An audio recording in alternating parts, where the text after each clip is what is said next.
নমস্কাৰ মই আজি অসমৰ জাতীয় সংগঠন যেনে অসম সাহিত্য সভা সদৌ অসম ছাত্ৰ সন্থা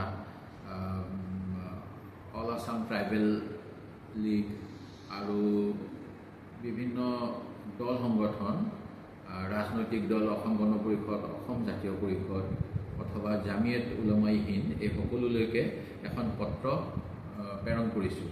মোৰ কথাটো হ'ল যোৱা 17 জুলাই তাৰিখে অসম চৰকাৰে অসমৰ বিভিন্ন জিলাৰ জিলায়ুক্ত আৰু আৰক্ষী অধীক্ষকসকলক নাগৰিকত্ব সংশোধনী আইন 2019 অনুসৰি যিসমূহ গোচৰ এছাম বিদেশীৰ বিৰুদ্ধে চলি আছিল সেই গোচৰসমূহ প্ৰত্যাহাৰ কৰিবলৈ নিৰ্দেশনা জাৰি কৰিছে।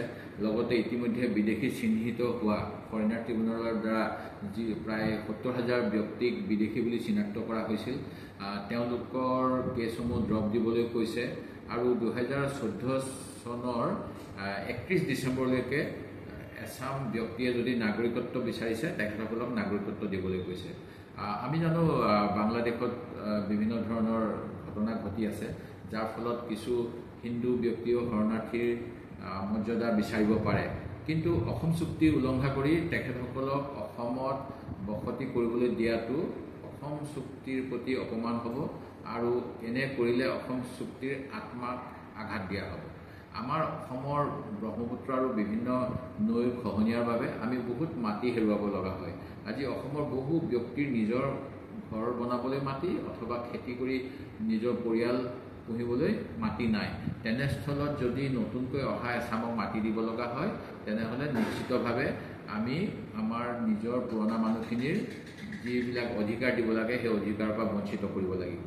সেয়েহে মই 2020 চনৰ জুলাই মাহত ভাৰতবৰ্ষৰ প্ৰধানমন্ত্ৰীলৈ এখন পত্ৰ প্ৰেৰণ কৰিছিলোঁ, য'ত মই উল্লেখ কৰিছিলোঁ পূৰ্বত কংগ্ৰেছৰ নেহৰু চৰকাৰৰ দিনত যেনেকৈ পূৰ্ব পাকিস্তানৰ পৰা বিতাড়িত হৈ অহা ব্যক্তিসকলৰ বাবে বিশেষ আঁচনি লৈছিল আৰু সেই আঁচনি অনুসৰি নতুন দিল্লী, ৰাজস্থান, গুজৰাট আদি অন্যান্য ভাৰতৰ ৰাজ্যত তেখেতসকলৰ বসতিৰ বাবে বিশেষ আঁচনি গ্ৰহণ কৰা হৈছিল। সেই অনুৰূপ আঁচনি নাগৰিকত্ব সংশোধনী আইন 2019 অনুসৰি নাগৰিকত্ব দিব পৰা সকলৰ বাবে অসমৰ বাহিৰত সৃষ্টি কৰক আৰু অসমবাসীক নাগৰিকত্ব সংশোধনী আইনৰ আওতালৈ ননাকৈ অসম চুক্তিক সন্মান জনাওক। এই কথা আজি 5 বছৰৰ পিছতো কোনো প্ৰত্যুত্তৰ নাপালোঁ, কিন্তু এতিয়া নাগৰিকত্ব অসমত নতুনকৈ অহা মানুহখিনিক দিব বিচৰা হৈছে। ইয়াৰ বিৰোধিতা অসমক ভাল পোৱা সকলোৱে কৰা উচিত। মই আশা কৰিম যে আমি সকলোৱে পুনৰবাৰ অসম চৰকাৰৰ, ভাৰত চৰকাৰৰ, বিজেপি চৰকাৰৰ অসম বিৰোধী এই নীতিৰ বিৰোধিতা কৰোঁ আৰু চৰকাৰক বাধ্য কৰোঁ যাতে নতুনকৈ যিসকলক নাগৰিকত্ব দিব বিচৰা হৈছে তেখেতসকলক যেন অসমৰ বাহিৰত নাগৰিকত্ব দি সংস্থাপনৰ ব্যৱস্থা কৰা হয়। আৰু এনে কৰিলেহে আমাৰ অসম চুক্তিৰ প্ৰতি সন্মান জনোৱা হ'ব, অসমীয়া জাতিটোৰ উন্নতি হ'ব আৰু অসমবাসীৰ উন্নয়ন হ'ব। আপুনি বিচৰা বাতৰি পাব কেৱল নিউজ 18 এপত। নিউজ 18 এপ ডাউনলোড কৰিবলৈ স্কেন কৰক এই QR কোড। গুগল প্লে ষ্টৰতো পাব এই নিউজ 18 এপ।